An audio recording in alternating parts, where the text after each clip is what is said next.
ভাই তোমার দোকানে কি লোক লাগবে না? আমার একটা কাজের দরকার খুব। হ্যাঁ, এই লোকটা একটা দরকার। তা তুমি কাজ করতে পারবা তো? হ্যাঁ ভাই, আমি তোমার দোকানে সব কাজ করতে পারবো। কাজ করতে পারবে সে তো ঠিক আছে, তা 5,000 টাকা বেশি বলে বেতন দিতে পারবো। আচ্ছা ঠিক আছে ভাই, তুমি সেই 5,000 টাকা করে দিই গান, তাহলে আজকে আমি যাচ্ছি, কালকে আসবা। দাও দাও দাও দাও। কি হয়েছে ভাই? আমার দোকানে চাকরি করতে গেলি ভাই, একদিন করে কামাই করলি 100 টাকা করে কেটে নেবো। আচ্ছা ঠিক আছে ভাই, তুমি সেই 100 টাকা করে কেটে নিই গান, তাহলে আমি কালকে আসবান তোমার দোকানে। আমি আজকে চলে যাচ্ছি।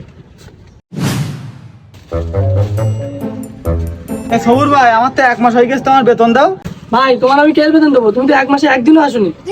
ভাই আমি মানলাম আমি একদিনও আসিনি, আর প্রতিদিনের জন্য তোমার 100 টাকা করে মাইনাস করার কথা না? তুমি 3 দিনে 3,000 টাকা মাইনাস করে নেবো, তোমার চুক্তি ছিল 5,000 টাকা, আর 2,000 টাকা দাও।